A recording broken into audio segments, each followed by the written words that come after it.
ऊ बुद्धलाई हेरेर दङ्ग पर्ने। जसरी तरुण तरुणीलाई हेरेर तरुणी तरुणलाई हेरेर दङ्ग त पर्छन् तर केही सिक्दैनन्। अनि meditation is not my cup of tea भन्छ। यो मेडिटेसन ध्यान ज्ञान मेरो बसको कुरा होइन क्या। Meditation is not my cup of tea. And what did you learn? Why you are attached here? I love भगवान। भगवान भनेको ओशो। म रजनीशलाई प्यार गर्छु। That's all.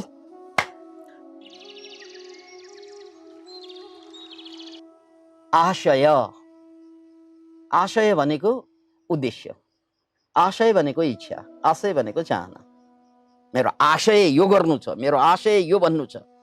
यो एउटा डिजायर, चाहना, इच्छा। यो इच्छा जति जति बढ्दै जान्छ, हेर्नुहोस् है, हेर्नुहोस् है, हेर्नुहोस् है, यो इच्छा जति जति बढ्दै जान्छ त्यति त्यति ईश्वर कम हुँदै जान्छ क्या। चाहनाको जति जति अनुभूति बढ्दै जान्छ, इच्छाको अनुभूति जति बढ्दै जान्छ, इच्छाका साइजहरू जति ठुला ठुला हुँदै जान्छन् त्यति त्यति परमात्माको साइज सानो सानो सानो सानो हुँदै जान्छ। के नै महाजन याद राख्नुहोस् यो कुरा। त्यसकारण यहाँ पतञ्जलीले पहिल्यै के भन्नुभयो कि मुक्त हुनको लागि, इनलाइटेन हुनको लागि, समाधि घट्नको लागि अभ्यास वैराग्याभ्याम तन्निरोध। भगवान कृष्णले गीतामा पनि त्यही भन्नुभएको कुरा हो। हे अर्जुन, अभ्यासेन तु कौन्तेय वैराग्येन च गृह्यते। अतः यहाँनिर अब बुझौं, यो इच्छा निड भन्दा बाहिर गएका, निड चाहिँ इच्छा होइन, घाँसबास कपासका कुराहरू इच्छा होइनन्, त्यो आवश्यकता हो। ती बाहेक जति मनले इच्छा बढाउँदै जान्छ, यो पाए हुन्छ, त्यो पाए हुन्छ, राइट? यो निड होइन। यदि मेरो विल बढ्यो भने त्यो विल, इच्छाको संख्या, इच्छाको साइज यो बढ्दै गएपछि परमात्माको साइज घट्दै जाँदो रहेछ क्या। जस्तै उदाहरणको लागि आँखा जति ठुलो खोलिन्छ त्यति दृश्य धेरै देखिन्छ। आँखा अलि सानो, कम दृश्य देखिन्छ, अलि सानो, झनै कम दृश्य देखिन्छ, अलि सानो, अलिअलि मात्र देखिन्छ, हो कि होइन मात्रै देखिन्छ। यस्तै यस्तै इच्छाका साइजहरू, एउटा इच्छा अर्को इच्छा, यति मात्र होइन, आफ्नो इच्छा मात्रै पाल्ने हो र छोराको लागि पनि इच्छा पालेको छ। यो मेरो छोरा यस्तो होस्, उस्तो होस्, उस्तो होस्, बाउको लागि इच्छा पालेको छ, यस्तो होस्, उस्तो होस्, देशको लागि इच्छा पालेको हो, यस्तो होस्। कसको इच्छा मात्रै बोकेर हिँडेको हौ? हजारौं हजारौं। मिर्जा गालिबको त्यो कविता मलाई याद आउँछ, हजारौं ख्वाहिशें ऐसे कि हर ख्वाहिश पे दम निकले। बहुत निकले मेरे अरमान लेकिन फिर भी कम निकले। ख्वाहिश भनेको इच्छा। हजारौं ख्वाहिशें ऐसे कि हर ख्वाहिश पे दम निकले।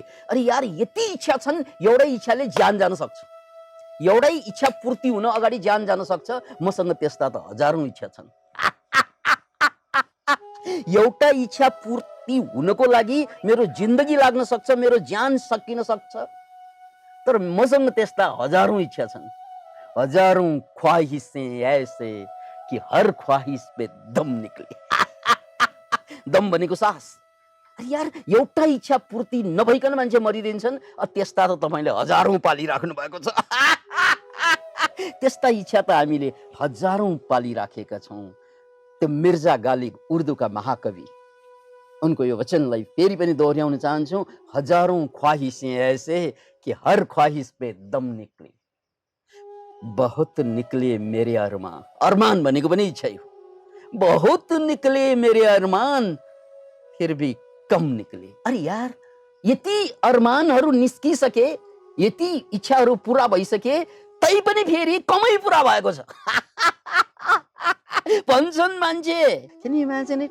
हजारौं ख्वाहिशें ऐसे कि हर ख्वाहिश पे दम निकले। बहुत निकले मेरे अरमान लेकिन फिर भी कम निकले। अतः पतञ्जलिले बहुत वैज्ञानिक रूपमा तपाईँलाई चेताइदिनु भएको छ, साधना, मुक्ति, इन्लाइटेनमेन्ट, ईश्वरको दर्शन, नाम जे दिनुस्, इच्छा जति बढ्दै जान्छ ईश्वरीय दर्शन कम हुँदै जान्छ। किन इमेजिन?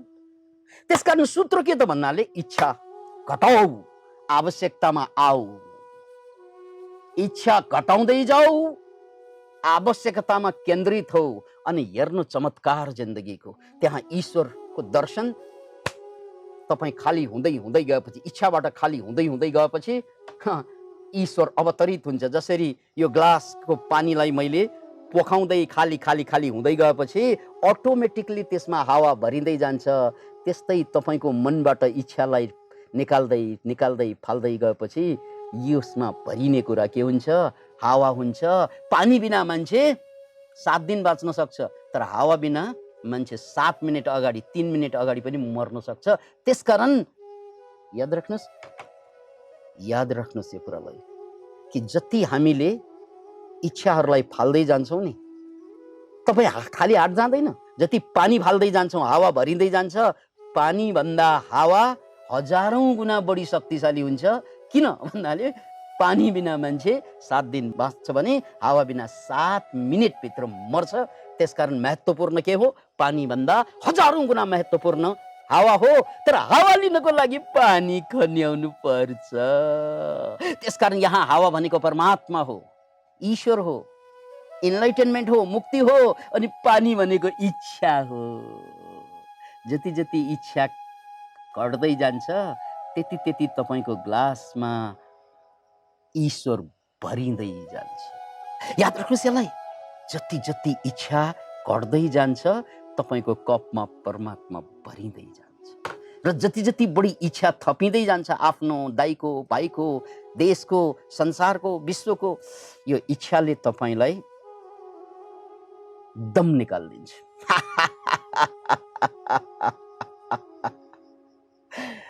अब यहाँनिर यो मुक्त भएका मान्छेहरू, यो इच्छा विहीन जिन्दगी बाँचिसकेका मान्छेहरू, यो इन्लाइटेन भएका मान्छेहरूले कसरी व्यवहार गर्छन्? प्रमाण चाहियो श्रीमान, कसरी बाँच्दा रहेछन् त यिनीहरू? हामी पनि हेरौँ न, हामी त इच्छाधारी साँपहरू।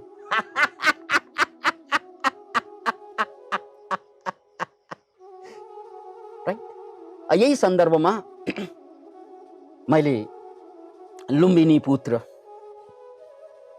सिद्धार्थ गौतम, जसको नाम थियो पछि हामीले जसलाई गौतम बुद्ध या भगवान बुद्ध भनेर चिन्छौँ, उनको एउटा प्रसङ्ग जोडेर यो कुरालाई चित्रण गर्न चाहन्छु। यो आशयको, यो इच्छाको कुरा। भगवान बुद्ध या गौतम बुद्ध 70 वर्ष पार गरिसकेपछि उनीसँग जिन्दगीभर जोडिएर रहने उनका सेक्रेटरी जस्तै सुत्दा उठ्दा बस्दा जहिले पनि छायासरी बुद्धसँग रहने एउटा मान्छे थियो। उनको नाम आनन्द। बुद्धको छाया जस्तै बसेका थिए 45 वर्ष। Can you imagine? अनि यी आनन्द फेरि यति बुद्धप्रति आसक्त यिनको, बुद्ध जीवित रहन्जेल मुक्तै भएन, किनकि उनको ध्यान ज्ञानमा भन्दा बढी बुद्धको छविमा, बुद्धको चित्रणमा। किन इमेजिन? मान्छेको मोह हेर्नुहोस् त, ऊ बुद्धलाई हेरेर दङ्ग पर्ने। जसरी तरुण तरुणीलाई हेरेर, तरुणी तरुणलाई हेरेर दङ्ग त पर्छन्, तर केही सिक्दैनन्। आनन्दको लगभग हालत त्यही थियो। त्यसकारण उनी बुद्धप्रति त दङ्ग थिए, जिन्दगी नै अर्पित गरे, तर सिक्न केही पनि सिकेनन् यिनले। त्यस्ता मान्छे हिजो पनि थिए, अहिले पनि छन्। यो आनन्द प्रवृत्ति हिजो पनि थियो, आज पनि छ, भोलि पनि रहन्छ। यसलाई आनन्द सिन्ड्रोम भनेर चिन्नुहोस्। यानी गुरुलाई हेरेर दङ्ग पर्ने तर केही नसिक्ने गुरुबाट। आधुनिक कालमा एउटा ज्वलन्त उदाहरण दिनु पर्यो भने तपाईँ झस्किनु हुनेछ। त्यो ज्वलन्त उदाहरण हो माँ आनन्दशीला, जो ओशोसँग वर्षौं वर्ष बिताए, तर ओशोबाट केही पनि सिकेनन्। ज्ञानको सन्दर्भमा उनलाई कसैले सोधेका थिए, पत्रकारले, होइन तपाईँले ओशोबाट के सिक्नुभयो? अनि meditation is not my cup of tea भन्छ। यो मेडिटेसन, ध्यान ज्ञान मेरो बसको कुरा होइन क्या। Meditation is not my cup of tea. And what did you learn? Why you are attached? हे आई लभ भगवान भन्छ। भगवान भनेको ओशो। म रजनीशलाई प्यार गर्छु, द्याट्स अल। यसकारण यो आनन्द सिन्ड्रोम हिजो पनि थियो, आज पनि छ र यत्र तत्र हुन्छ नि।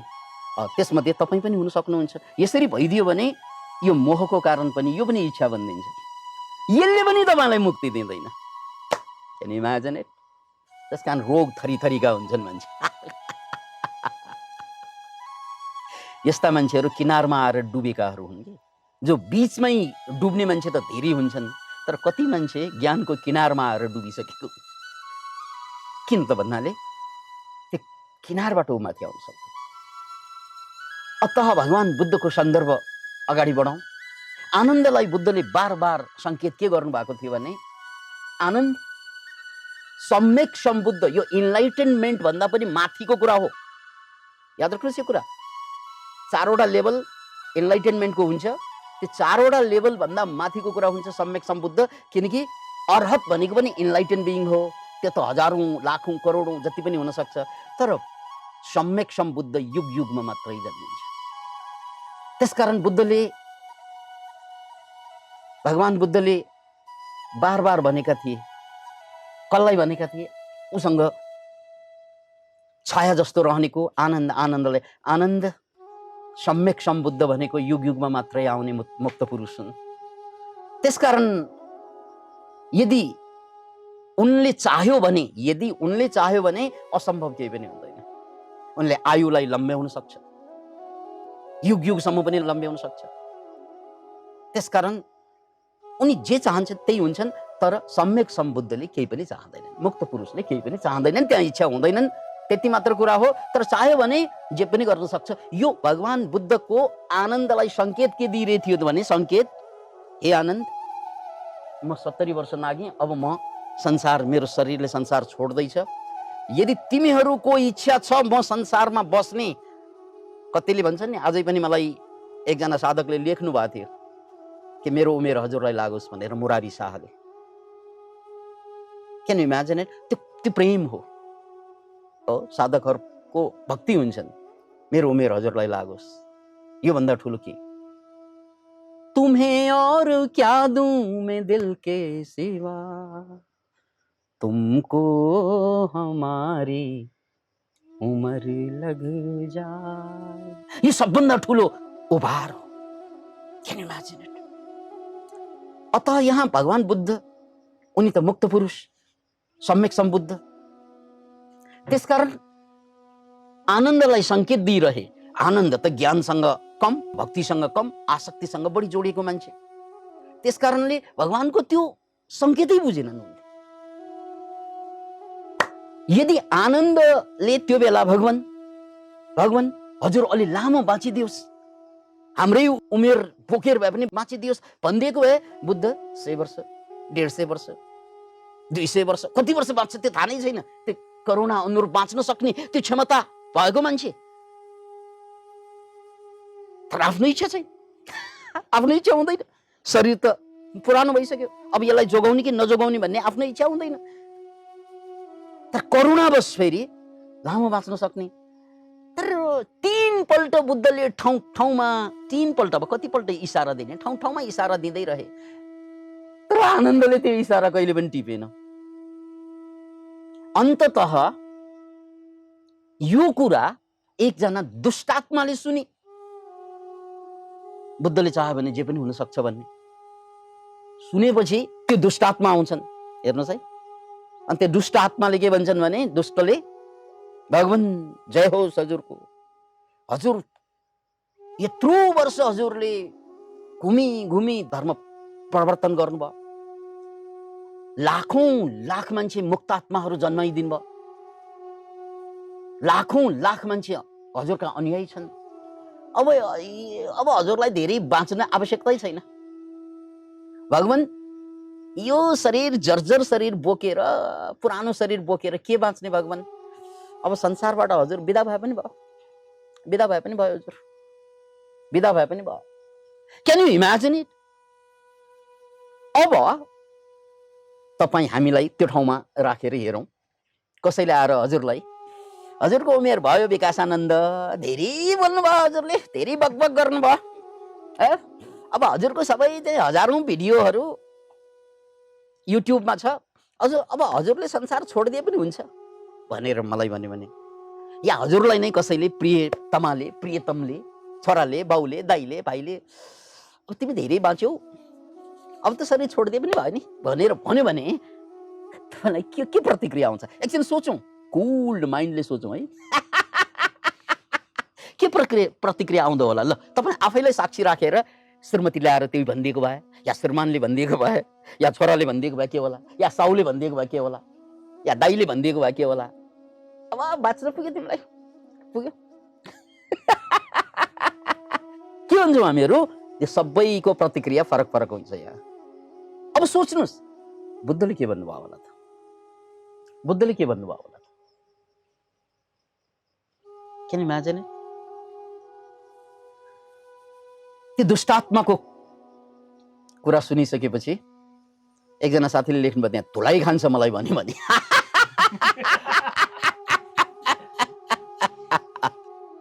किनकि यो धुलाई उलाई किन खुवाउनु पर्यो भन्नाले हाम्रो बाँच्ने इच्छा छ क्या, त्यसलाई जिजीविषा भनिन्छ। यो इच्छालाई के भनिन्छ अरे? जिजीविषा। हामी सबै मान्छेसँग जिजीविषा हुन्छ। Can you imagine it? तर बुद्ध पुरुषमा जिजीविषा मात्र होइन, कुनै पनि इच्छा हुँदैन। त्यो सम्पूर्ण इच्छाबाट मुक्ति हो। त्यसकारण त्यो दुष्टात्माको कुरा सुने, उनको प्रार्थना सुने र बुद्धले भने ठिक छ, यदि तिम्रो इच्छा त्यही छ भने म गइदिन्छु। र त्यसपछि बुद्ध 80 वर्षको उमेरमा उनी कुशीनगरमा आएर देहत्याग गरे। किन त भन्नाले त्यहाँ एकजना मान्छेको इच्छा थियो क्या। आनन्दले इशारा बुझेनन्, दुष्टले इशारा टिपे। अब बुद्ध पुरुषलाई के दुष्ट के इष्ट, यो त सामान्य मान्छेको लागि, जो इच्छामा बाँच्ने मान्छेको लागि यो दुष्ट यो इष्ट भन्ने हुन्छ। त बुद्ध पुरुष भनेकै, मुक्त पुरुष भनेकै उसको लागि समदृष्टि हुने भएको कारणले गर्दा को दुष्ट को इष्ट केही फरक पर्दैन। That is enlightenment, that is freedom. Can you imagine it? त्यसपछि बुद्ध 80 वर्षको उमेरमा कुशीनगरमा आएर शरीर छोड्थे। अब यो कुरा, यो कथा मैले किन यहाँ अगाडि सारेँ भने, आशय भन्ने जुन शब्द छ, हेर्नुहोस् त यो सूत्रलाई, एकदम यो सूत्रलाई फेरि हेर्नुहोस् त। क्लेश, कर्म, विपाक, आशय, अपरामृष्ट। अपरामृष्ट भनेको त्योसँग असम्बन्धित, जो जसलाई दुःख हुँदै हुँदैन, कुनै मानसिक दुःख हुँदैन, जसलाई कर्मको भेदभाव हुँदै हुँदैन, जसलाई फलसँग मतलबै हुँदैन, तर जसलाई कुनै इच्छा कामना चाहना केही पनि हुँदैन, त्यो चेतना विशेषको नाम ईश्वर हो।